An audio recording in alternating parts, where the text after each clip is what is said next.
What's up, everyone? Welcome to the initial Bloom podcast. This is a dry run, kind of, maybe not. Who knows? Maybe it'll turn out really good. But we are here. We have Devin, the long-time, most tenured employee at Bloom. And we are kicking this thing off. We got 3 camera angles. The production quality is insane. And yeah, we're just gonna kind of see where today goes. How you doing, Devin? I'm doing good. I think you should put that closer to your mouth, though. Maybe it might be better. Yeah, we're learning here. We're learning here. Yeah, I'm excited. I'm excited to actually start this podcast. And I know we've been putting it off for a while. We don't really have a name yet, but I think just getting started is what we need to start. Just do it, and then we'll see what comes out of it. Yeah, exactly. We got some advice from the podcast guru himself, Ben, from down the hall. And his only advice was just, you got to start recording. You got to just get in front of the camera. So I know, we just we just had all this podcast equipment and we just never started a podcast. So we have all the gear and equipment to start one. So why not start one? Yeah. And that's what I was like. I came to that realization today. We were updating the website earlier and we were with our website guys. And I was just like, man, most companies, when they want to do a podcast, they're like, wow, we got to buy $10,000, $15,000 worth of gear. We got to have someone who knows how to edit it. We got to do all this. It's all these hurdles. And us, we can just, why would we not have one? It's just take an hour a week, record it, take another hour, edit it, and you're good. You have the podcast. So yeah, I'm glad. So yeah, I think this first episode is I want people to know who we are. I mean, this is the pilot episode, the first episode. I think it'd be kind of cool to hear where you started, where your journey started, and how did Bloom come about, and then we can kind of get down the road when I joined and more about my history. But I feel if it's the Bloom podcast, we should know more about Bloom and the founder. So yeah, exactly. Well, yeah, I'd love to talk about that.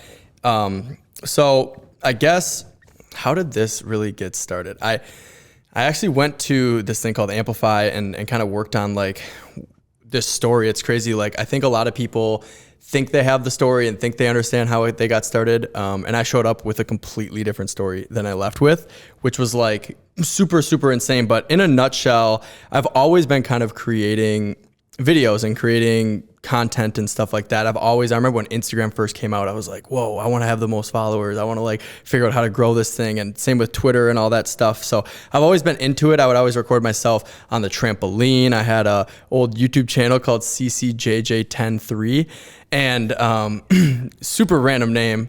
But I would jump on trampolines and make all this content with my friend Isaac. And that time frame was crazy because you just had this flip camera. And I kind of dwindled out. I think you get kind of caught in this high school mentality where your sports are your life, and the camera kind of gets set aside, which was, I guess great at the time. But then later on in life, I picked up a camera again when I was working for a trucking company, Syndicate Logistics. Do you even know this story? You told me a little bit about it, but I can definitely relate to, when I even recorded videos when I was younger too. But I feel high school, they might be better now, having at least resources or classes to if you are a creative person who has an interest in cameras and making videos and doing photography. In high school, we didn't have any of that. So that's something I feel a lot of schools maybe could incorporate. I think there's bigger schools might have more opportunities where you can I know in high school, sports and other interests school activities, and you could kind of get in the way of that. But yeah, we never really had a creative community within my high school that other than drawing or more illustrative hands-on stuff, but we didn't have that. Yeah, so. Same, dude. I grew up in a town called Farmington, believe it or not, Farmington.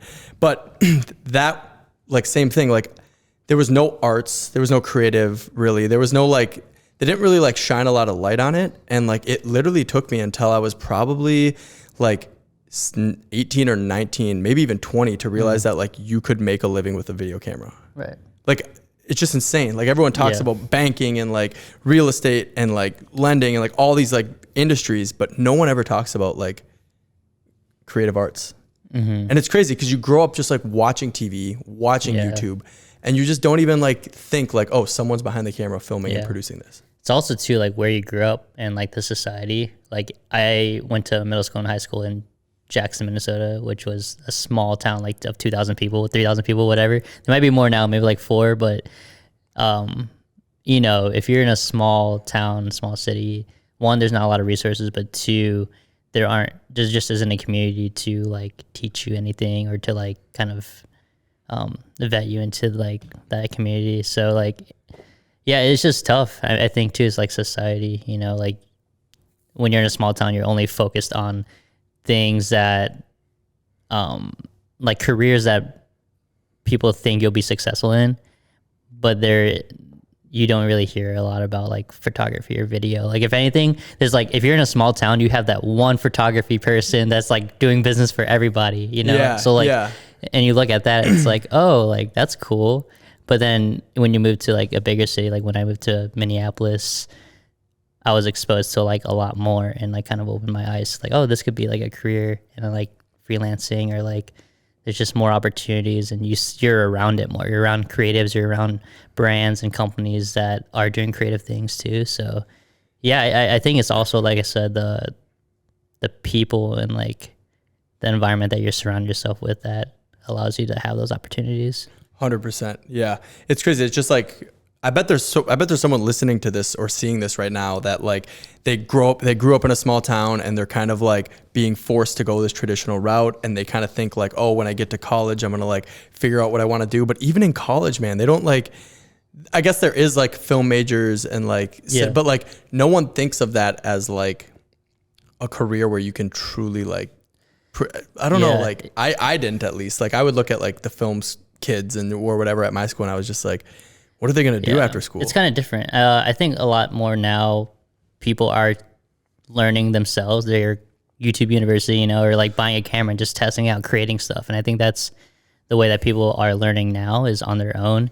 And a lot of people who go to like film school, or your school has like a film or photography like program. I don't know. It depends on how progressive your school is, but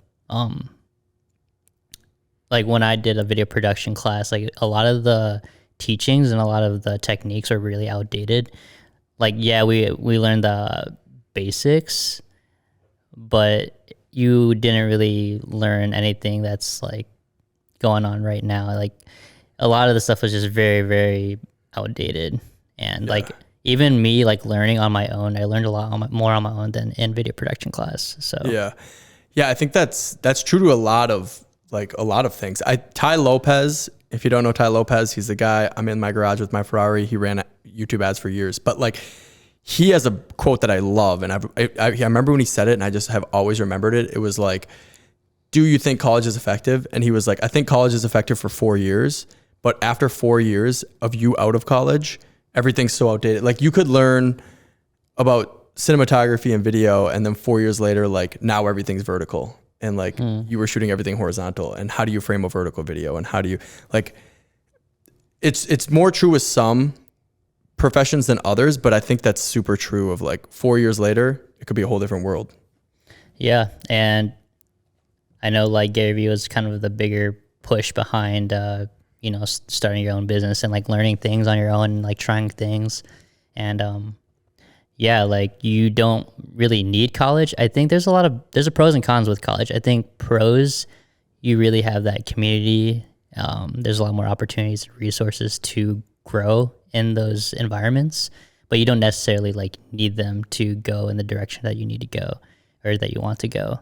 Let's say you want to start your own video production business, but you're in college. Like you don't need college, but you can still like pursue that on the side if you still want to be in college, or you can not go to college, and if you have enough, you know, experience, or you've like learned enough where you can actually create a business out of it, then like sometimes you just have to make that decision and kind of discern if like that's the right decision to like be in college or not be in college. But when I was in college, like I think the best thing that came out of it was getting an internship. And then like I got that internship, and I didn't like even pick up a camera then, but that internship turned into shadowing like the creative team, and then like buying a camera. Like there's obviously opportunities in college that that you get that maybe I wouldn't have otherwise.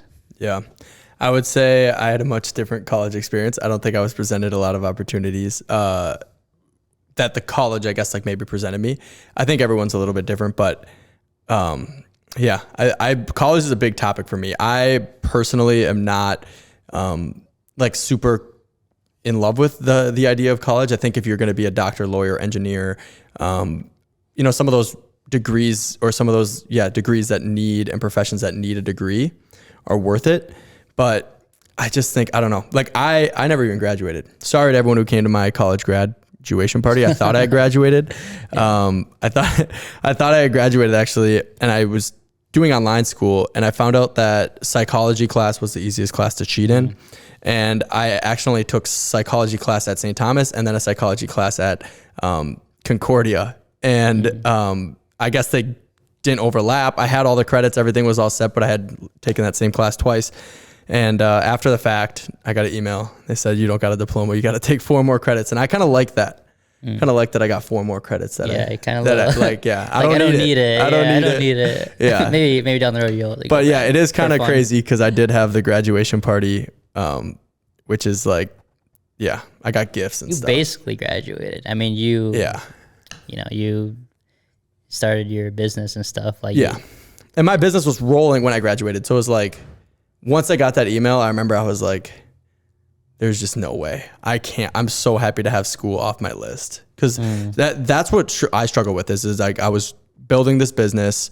I had like my personal life, and then I had like my school work I had to do. And then I actually was also working at DRG. So I was just like constantly changing gears, right? It's like during the day I would work at DRG. Then I would come home and edit videos. Then after that I would do like my schoolwork. And it was like the second those things started falling off, and now today all I focus on is this business, is like, oh my gosh. That was the thing though. Like once you dropped school, it was like it created more space for the things that you wanted to do and then to actually grow your business. Like all that time that you would have spent on school, you took time to actually build your business. Yeah. And I think actually like I have dogged on college a lot. I do think college is good for like work ethic and like self-starting.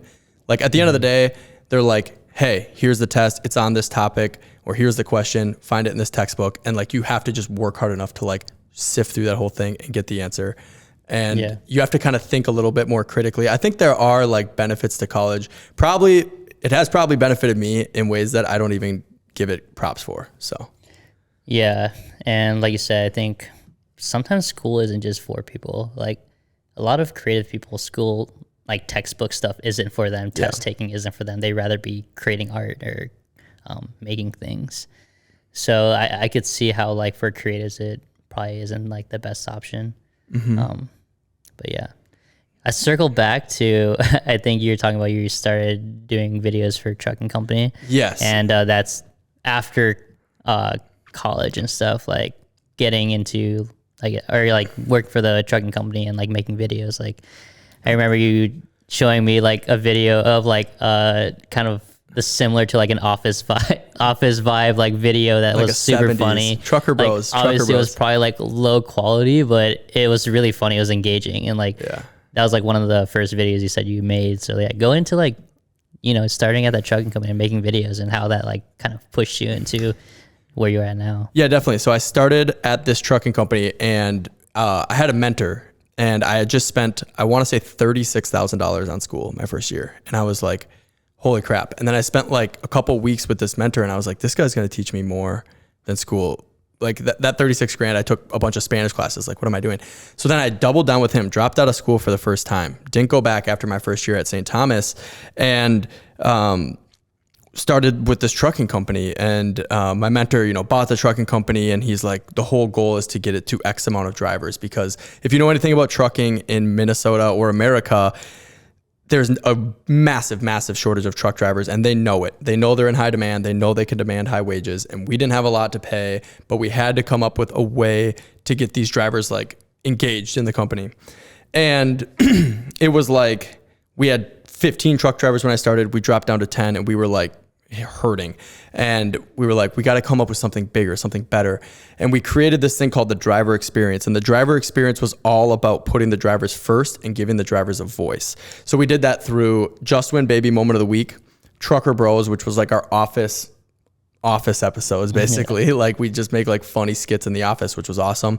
We did truck stop food reviews, we did giveaways, we did a bunch of content for these truck drivers. And then all of a sudden you have like truck drivers that don't even work for us watching our truck stop food review, and it's me on camera just eating a chili dog. It's just hilarious. Like, and it was so low quality.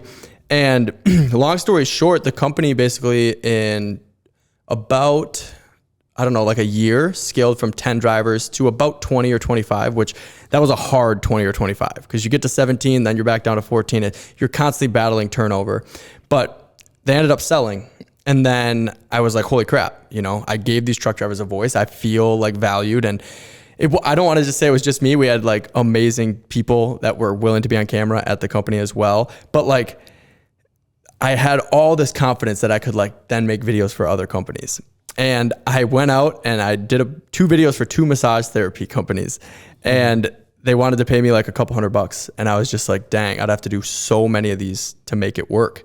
And I ended up going back to school, joining a real estate company for a short amount of time until I met a few people within the real estate company that were creating videos for our real estate company. And they were like, dude, you know, we charge $2,000, $3,000, $4,000, $5,000, $10,000 for some projects. And I was like, holy crap, dude, like you can truly make it work. And that was February of 2020. And by March of 2020, I was at home a lot and I picked up a camera and I literally had like just the best like time in COVID. Like I just remember COVID, sounds weird. Just remember being so happy. Like I remember just like feeling free and feeling like I was doing what mattered to me. And obviously my experience was probably different than a lot of people, but like I had a camera, I had flexibility. I could go and make these videos. People wanted videos and it was amazing. So. Dang, that was the opposite of me. I'm kidding. It's all good though. It's all good now. So. But yeah, I just like, I remember it was like, I wanted to pursue the video thing and I told my roommate Isaac that I wanted to pursue the video thing. And like, this is like probably one of like the deepest best friend moments I've ever had. Cause he's been my best friend since 5th grade. He was on my first videos on the trampoline, man. But he came out, it was like month 2 of COVID and I was doing this video thing and I had like an old shitty camera, 1 lens, and he just like came out with all of his old camera gear, which was like pretty high end gear. He had done it pretty extensively. And he just dropped it in the living room and he's like, you can have anything in that box. And I was like, dude, still to this day, like we use his shotgun mics. We just broke one of his tripods.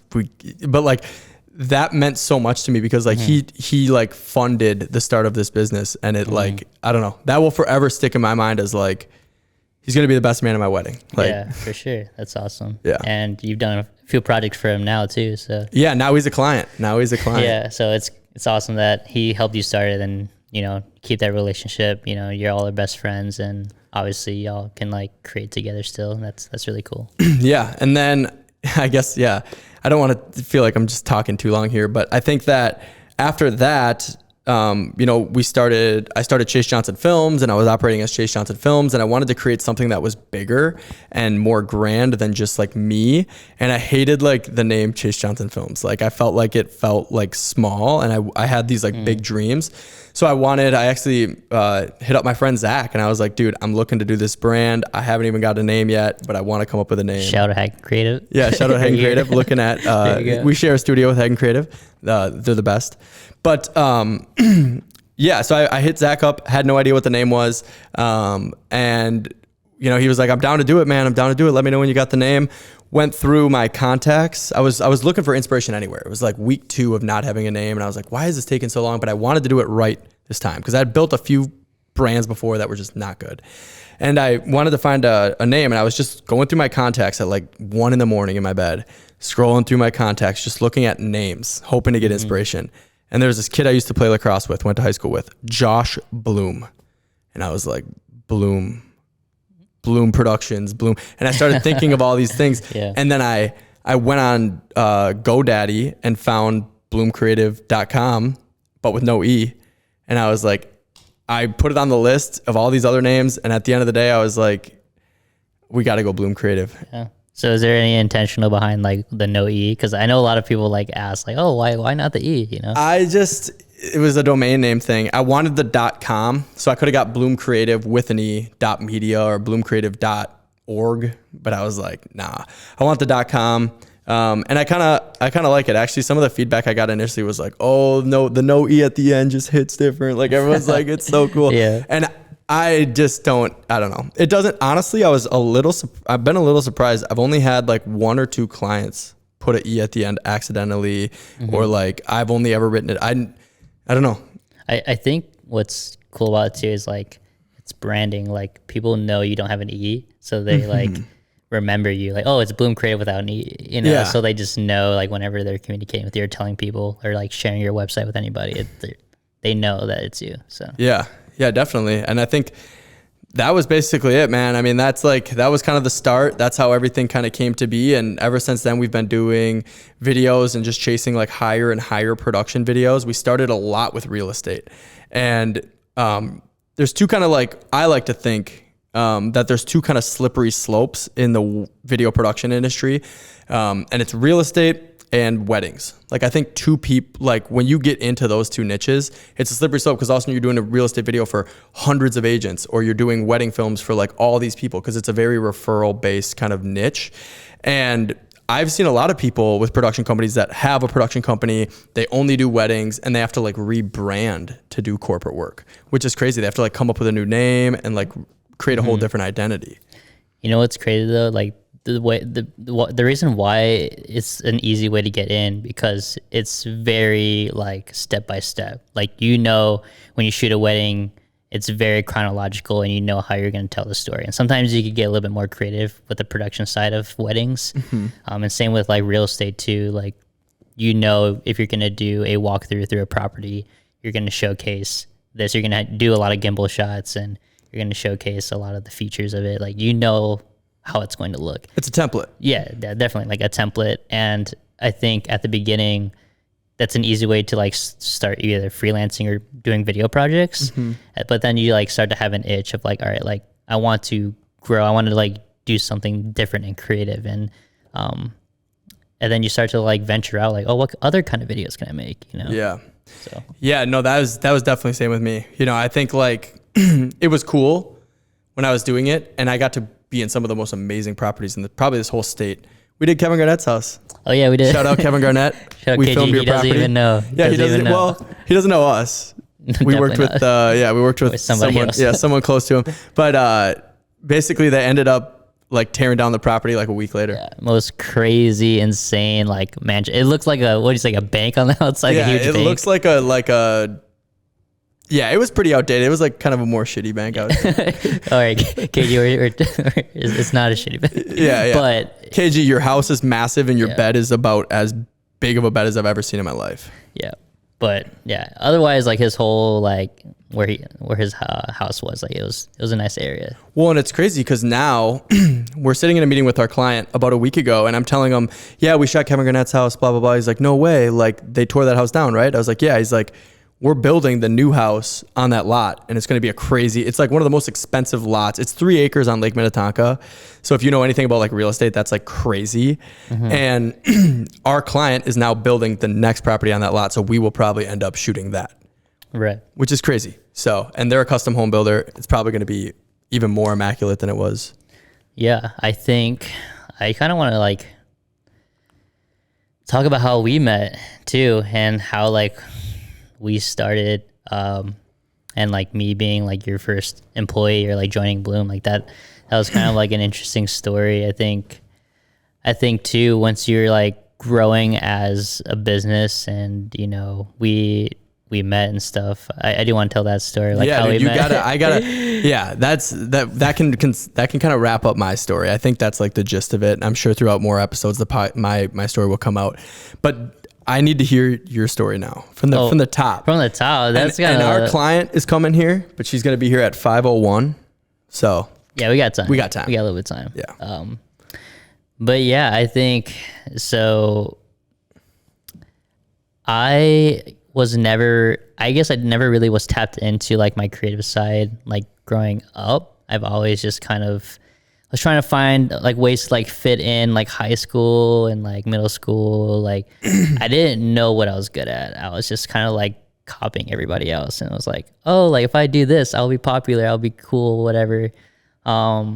so like middle school, like I joined basketball, I joined wrestling, just trying out like different sports I was good at. So like that's what I was known for. My identity for like middle school, high school, and college was a wrestler. Yeah. So that was like my sport. In high school, I was a 3-time state qualifier, 2-time state placer. And then I was like, I don't know what I'm going to want to do with my life. So when I was a senior in high school, I was like, oh, well, I might as well just play sports in college because like I'll get a scholarship and I'll go to like a local college and still like wrestle. And I think like a lot of the people that I was surrounding myself with also wrestled. So I was like, oh, like this may, intuition wise, this seems like the right path to go to. Yeah. So I went to my local college, Morningside College in Sioux City, Iowa, and wrestled for them in the NAI division. And majority of like my college was like mainly just wrestling, but I think I got like super burnt out really quick with it because if you know anything about wrestling, it's a very like demanding sport. Like super demanding. You're doing 2 days. The practices are tear down your body like all the time, and then you're also dieting or cutting weight. So like you just have low energy, and like so like a lot through college, I was either wrestling, going to school, or working, and that was my life. Yeah, wrestlers don't get enough credit for that, dude. Like I remember when I would show up to school, like the wrestlers would be like running a mile like around the inside of the school because it was freezing outside, and I would be like just walking in, and they would be like barely getting practice finished, showered up into class, and I'm like, their morning started like 2 hours before mine. Yeah, that's true. I definitely think that wrestlers definitely need to, they deserve their, their flowers. I feel like a lot of wrestlers don't get credit for what they do. I mean, they just see like them perform and that's it. They don't see everything that happened on like the back end. But if you hate on wrestlers, you have to wrestle Gable Stevenson. If you can beat him, then you can hate on wrestlers. Yeah, Gable Stevenson. We need him on the podcast. We need him for clickbait on this clip. Yeah.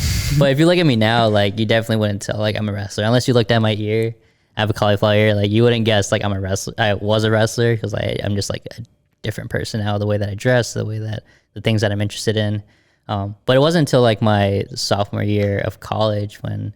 That's why I was like talking about like my college experience was like a little bit different. I was studying advertising, Spanish, and design. So like, I think when I was going through my design classes, I started to get a little bit in touch with my creative side because I was doing a lot of the classes were outdated. So we're just doing like logo work and like print ads and like just like super basic stuff. But I knew like, oh, I kind of like this like.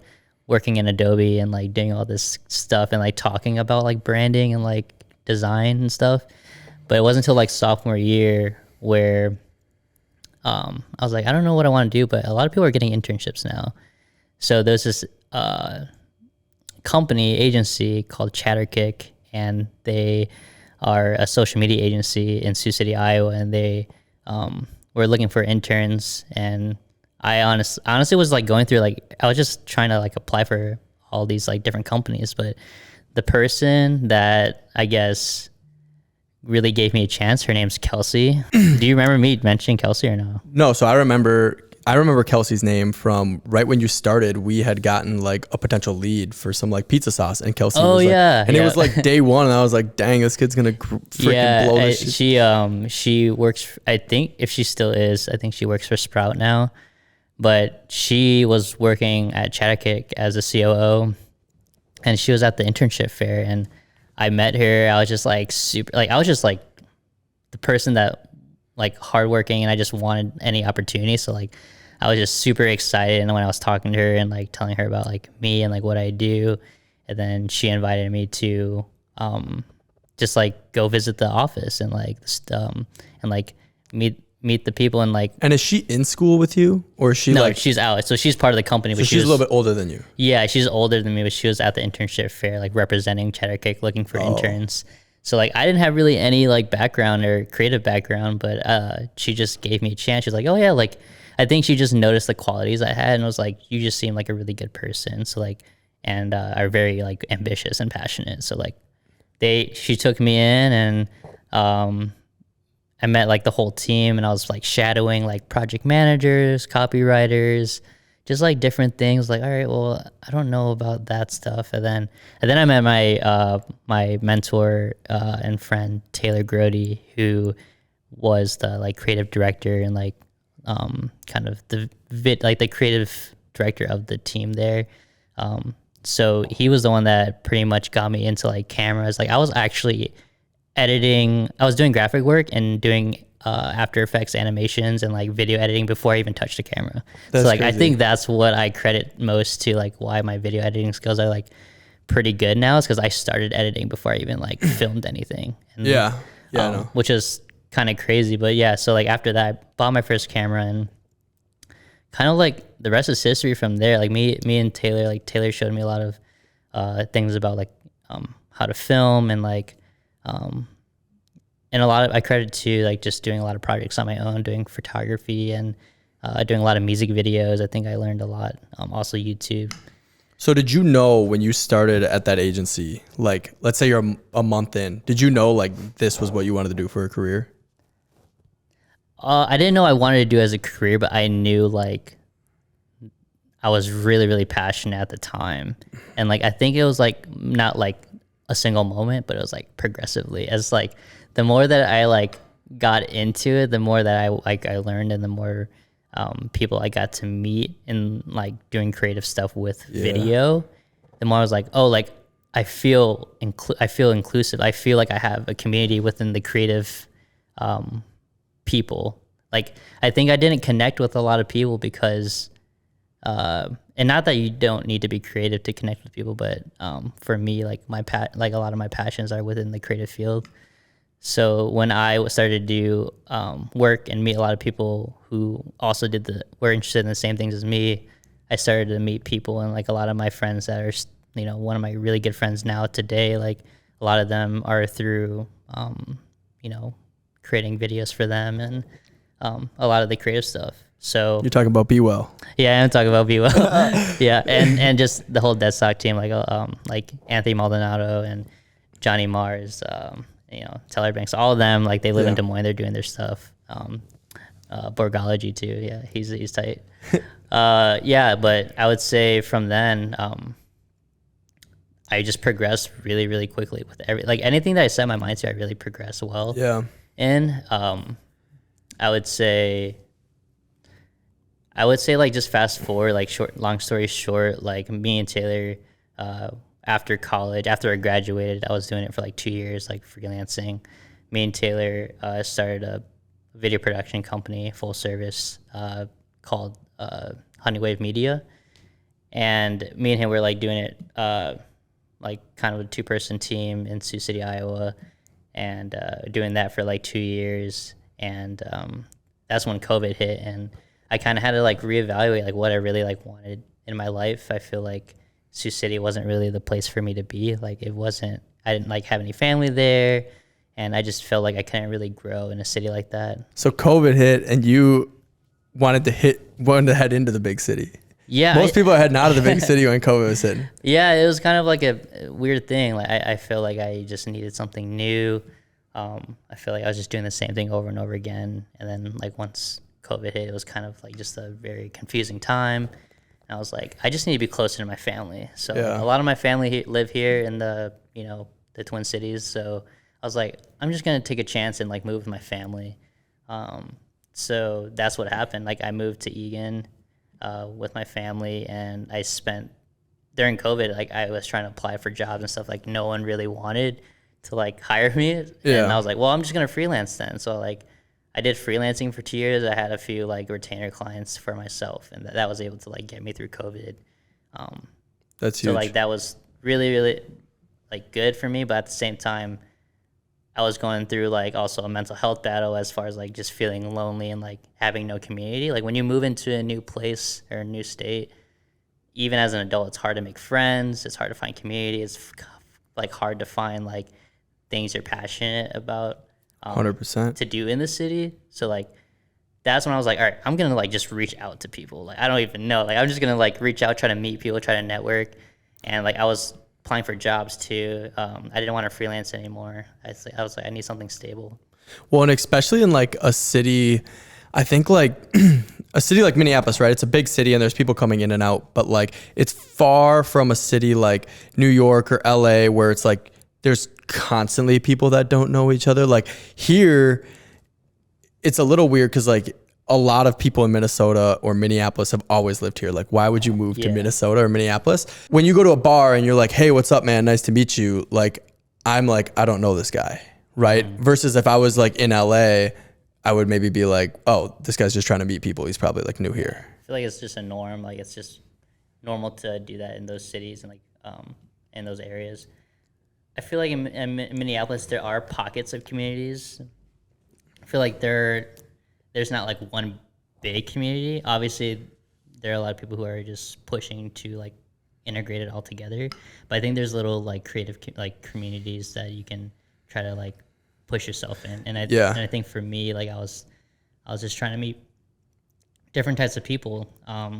And that's when I was like reaching out, and I was applying for agencies or just trying to meet up with people from agencies and just meeting with other freelancers. And that's when I like literally was on Google and I was like looking at like video production companies. Yeah. I was like, wait, who can I contact? And then friggin' I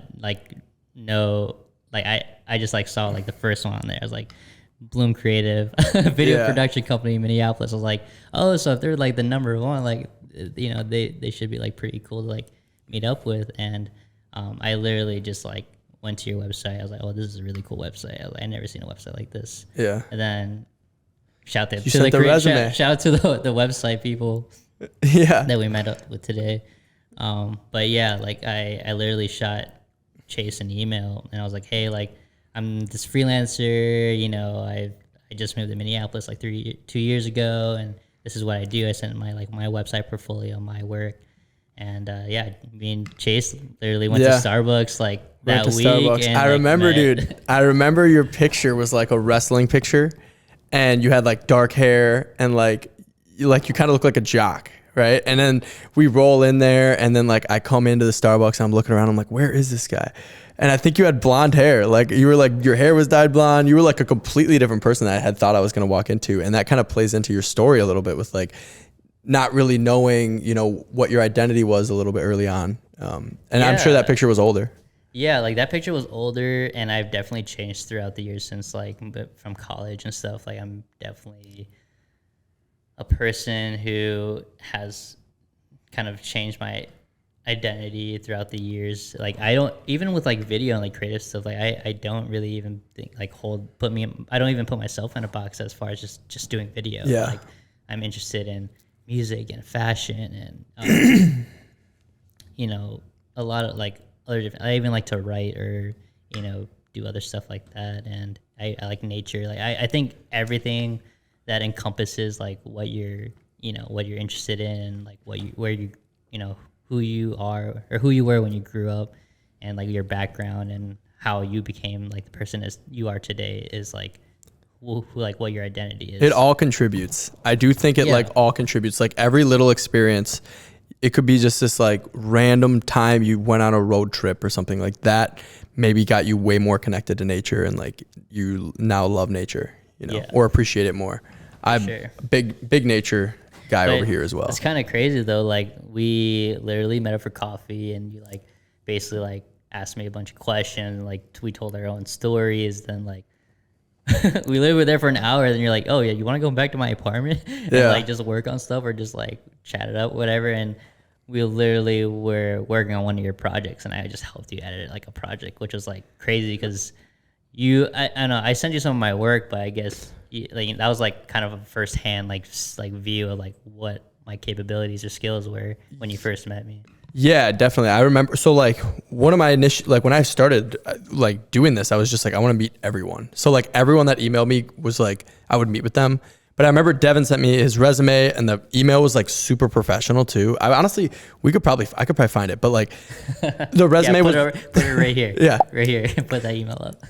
The resume looked really good though, and I was like, I remember being particularly like excited for our meeting, and at the time I had thought like, oh my gosh, I'm like ready to hire someone. And I remember it was like, I'm just gonna like, I could hire someone for like $1,000, blah, blah. And I was like, just a dumb way of thinking. Like there's no way I could have. I don't know. And then I met up with you, and you showed me like a boxing video which was super cool. And then I was like, what do you shoot on? And you're like a FX3. And I was like, what? This guy's like, this is the freaking real That's deal. That's the new cinema line. That's Yeah. No, I was like, I just remember being like, holy crap, this guy's freaking legit. And then I was also at the same time, just had moved into my new apartment, just had moved into my own place. And I think I can even attribute that. Like, I was really like proud of my apartment. And I like wanted to like have people over and like show people the space. And I was just like invited you over. Yeah. And we worked together for like a week. Like, I think you came in that day, and then a couple days later I was like, hey, I'll throw you some cash if you come in and help this day. And like, we actually cranked out a good amount of projects. And I remember like then about like 6 months later, looking back at that week and being like, wow, we posted on Instagram 4 times. We got like 2 projects complete. Like, we revamped the website even one day. We were talking about it today when we revamped the website. Like, Devin's been a part of everything. Even before he worked here, he was like helping on the website, which is crazy. But like, all that, like, all goes, where was I gonna say? I'm saying all that, all like kind of contributes to like where we are today. And like, I just think that all that work that we did that month, that week, was like a testament to like how much more productive we could be as a group of 2. Yeah, I think when I first met you, I was like, I thought you were going to be someone older. I didn't know you were going to be someone that was younger than me, which is, I don't really see age as like a thing you're also anyway. Like a year older than me. And we're like pretty much the same age, but like,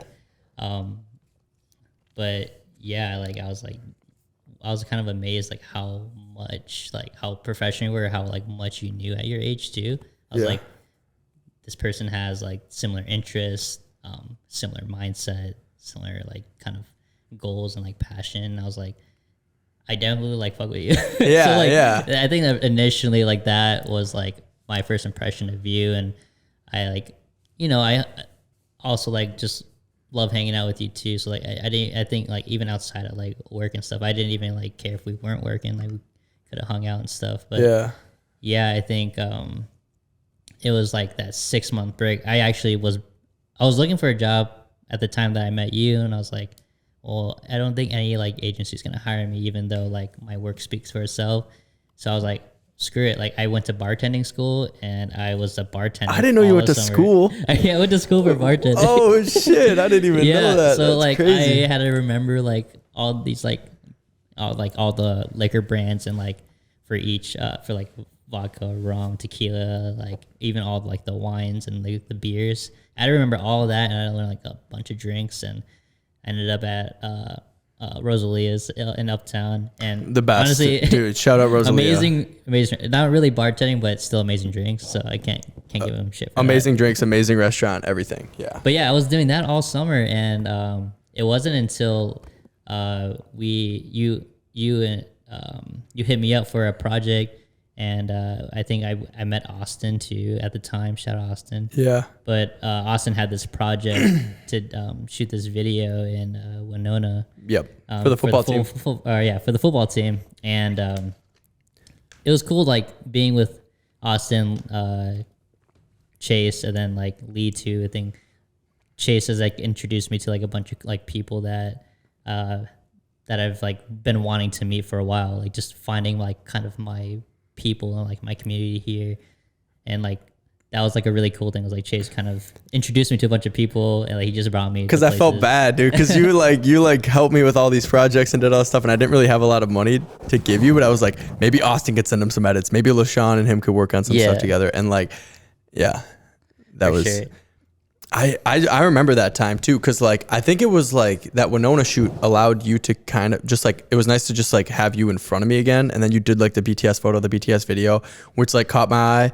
But I turned it around in like one day. Yeah, turned it around in one day, which was crazy. Like Devin is the fastest editor you've ever, like he's so speedy. Appreciate that. But like I remember I was interviewing people, and I'm like talking to like I'm 23 at the time. Yeah. And I'm talking to like a 36-year-old, and I'm talking to like a 32-year-old, and I'm like trying to hire these people, and like I like you said, I don't really know if age matters, but for me it was just very difficult to like have this like leveled conversation and try to hire someone. Like I felt like I was in the wrong place or something. Like I don't know, maybe it's just me in my brain, but I was just like, at the end of the day, I'm not getting a lot of people that are my age that want to do this. And a lot of those people that were older too, like their style and their editing, which was still great, just wasn't really up to par with like kind of like a lot of new age content and a lot of the businesses we work with. Like there was a guy who was like a producer for MTV, and I was like, dang, you know, this guy's like must be a crazy editor. Yeah. But like he just edits reality TV, you know? And like it's still great work and it still tells a great story, but like it's not what we're looking for. It's not the best fit for what you're looking for. Yeah. Yeah, and that's true. And after I edited those, and I was still bartending at the time, and you're like hit me up like, hey, like, would you want to join the team? I was like, it was crazy when you sent me that text. I was like, yo, this is wild. Like, I've been feeling so burnt out at bartending. Like, I needed something new.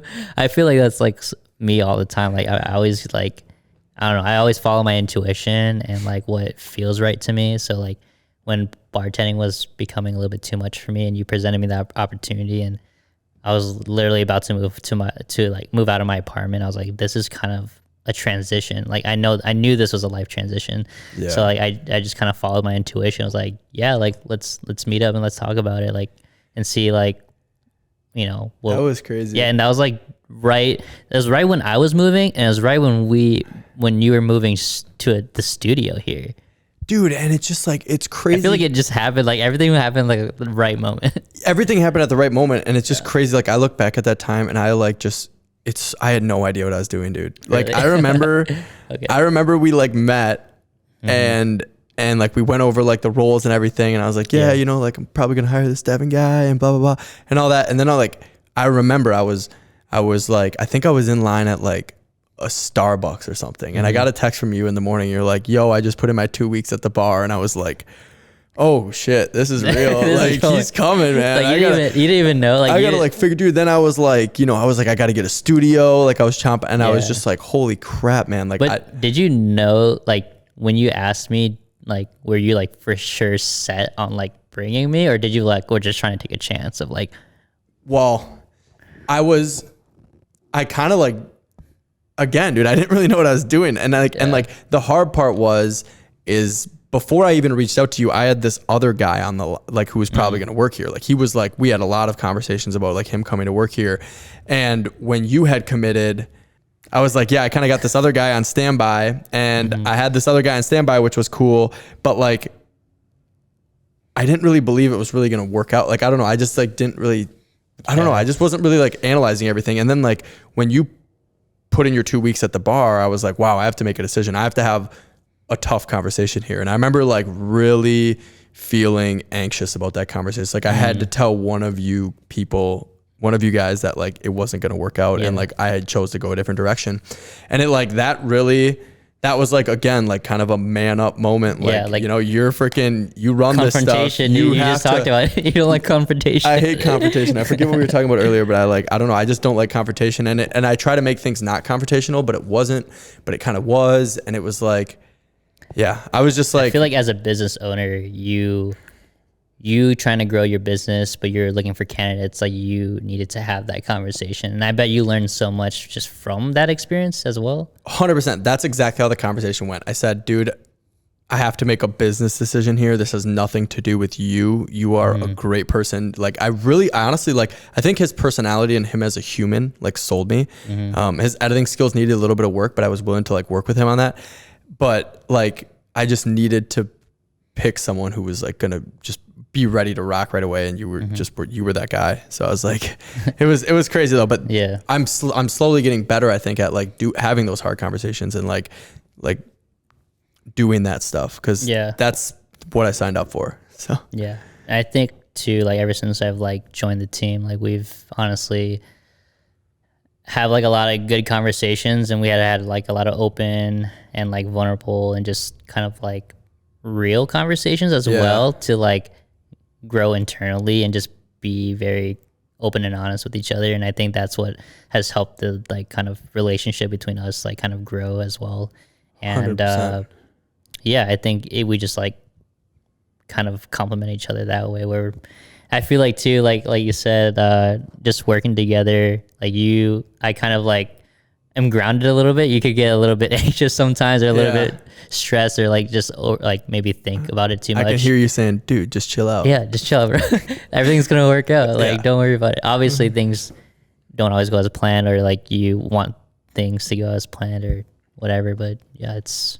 And like, I think like if you're in a position of like power, you're managing people, or you're a business owner, like problems are going to happen. It's inevitable. It's how you handle those problems are what really kind of define you. Like, I think on set, like even we're on set all the time, and like there's almost always a problem every time. And like, I think slowly but surely, me and I think as a team collectively, like we're getting better at being like, okay, that camera's not linking to the computer. We need it to link to the computer.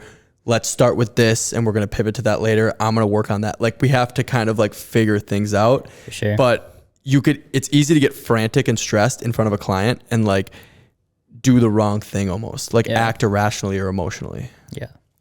It's crazy. I think it's for the, like, us, like me joining, like has been pretty good, I would say, for the 8 months that I've been here, and we're learning our processes and like our workflow, and it's been a smooth sailing so far, this last 8 months. But I do want to ask though, like from when you started like Bloom, like I'm gonna start with one. What's the biggest thing you've learned since starting Bloom, like, and like now, like what's the biggest learning or stepping stone that you had to like kind of overcome, or that you as a business owner, like, I think like there's kind of two things. I don't have a lot of like facts to back it, but I think like two things that I've really focused on that I think that have helped the brand a ton are, I don't have enough, I would say people. I don't have enough people to say people yet. I just have you.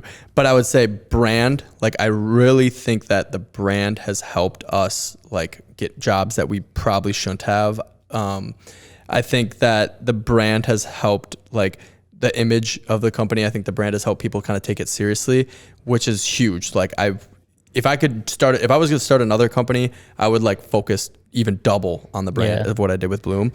I think that's huge. And then the second thing is like customer service overall. Like, I just think if you don't have good customer service and your response time is slow and you're not getting back to clients, or you tell them you're going to get them the project by Friday, but you don't, like, you're just lying. You're lying. You're not setting yourself up for success. You're not leaving a client happy with a smile on their face. And I think like if you don't have customer service in any business, like restaurants, real estate, video production, like you have nothing. Yeah.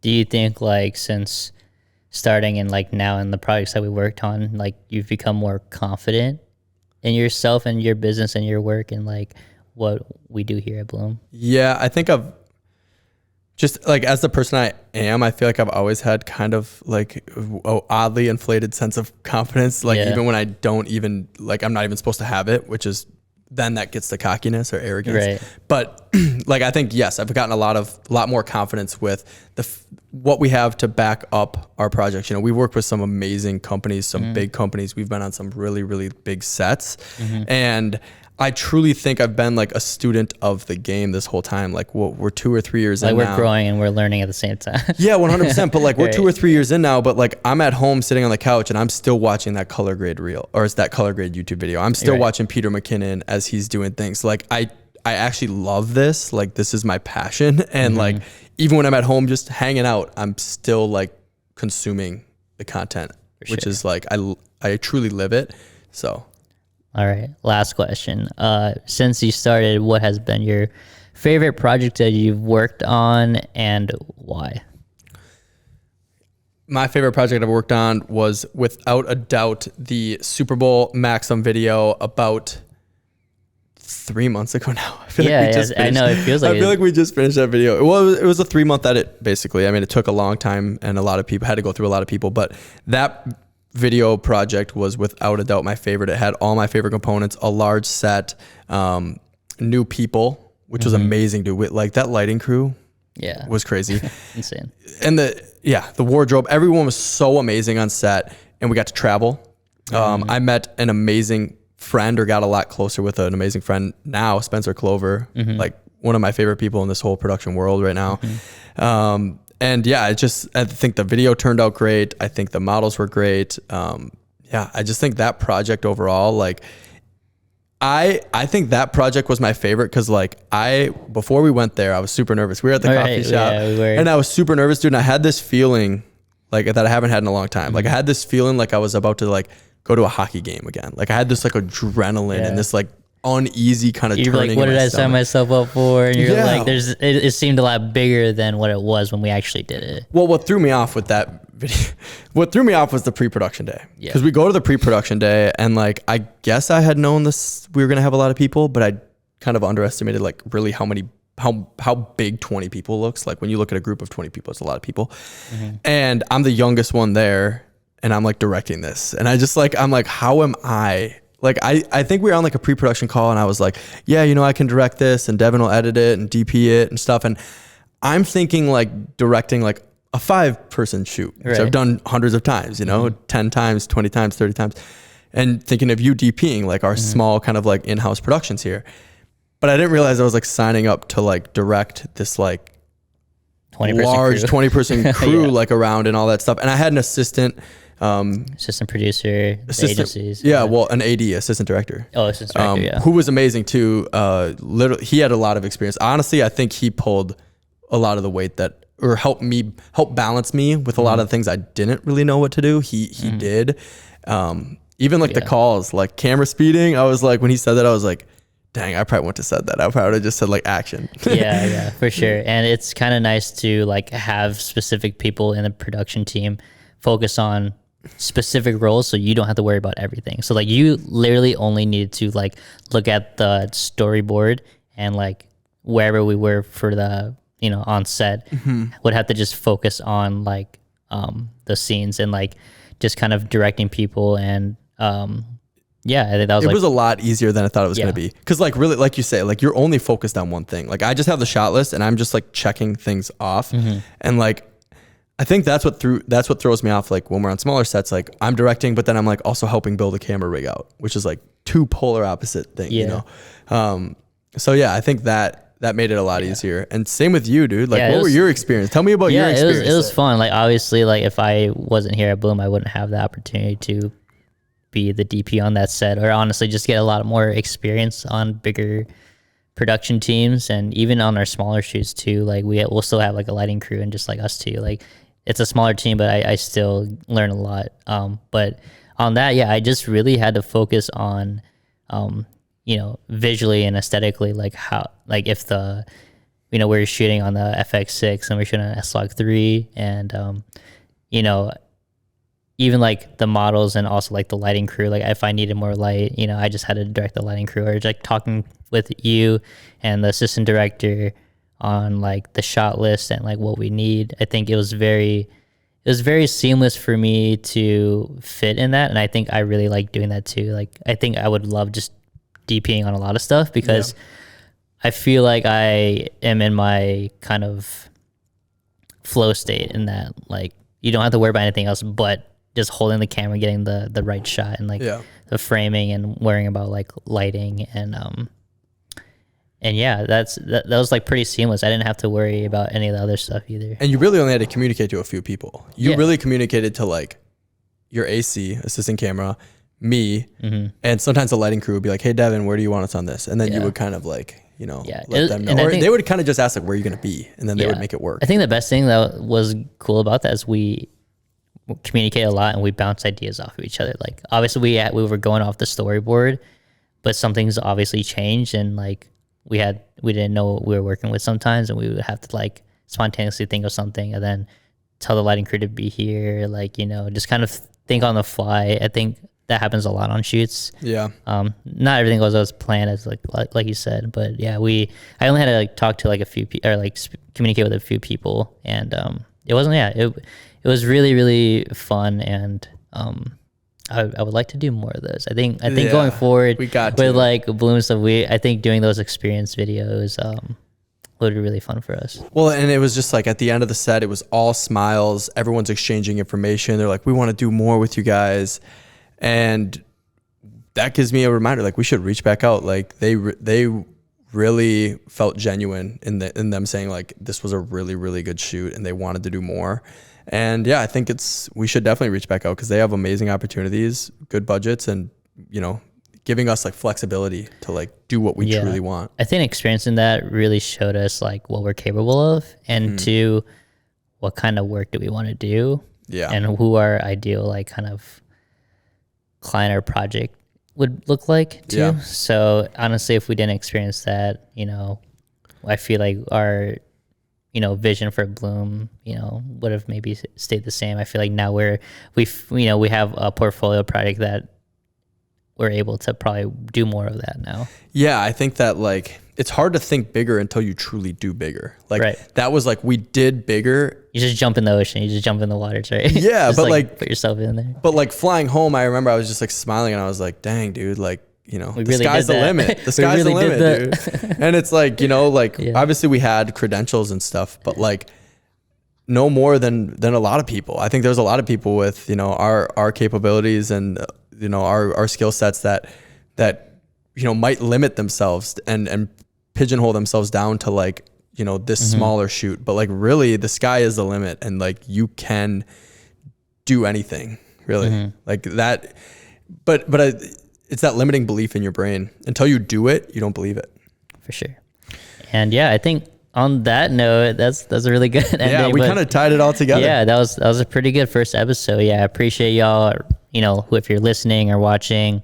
This is our first episode. Yeah, I think we've covered a lot of what we wanted to cover. And I think we really good. We really captured like, our stories, and then we kind of brought it all together to like when we met at the end, which was super cool. So we're looking forward to doing more episodes and getting a lot of different creative people here on the podcast and like speaking about different topics and picking their brains about things, and having a lot more guests on here will be really fun for us. This is a unique episode because we're like interviewing each other and we kind of already know each other's stories. I think it'll be cool when we're on here and like we're sitting across from someone that we don't even know. Like their story is going to be fresh to us and we're going to be able to ask deeper and more interesting questions. But I think we laid a lot out here today. I think we got a bunch of good stuff.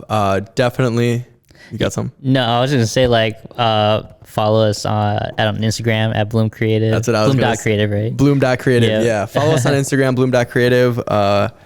TikTok, I think Bloom.creative. And Facebook, Bloom.creative. Yeah, just keep in touch with what we're putting out there and all the cool stuff that we're making. But yeah, appreciate y'all, and we'll see you on the next episode. Peace.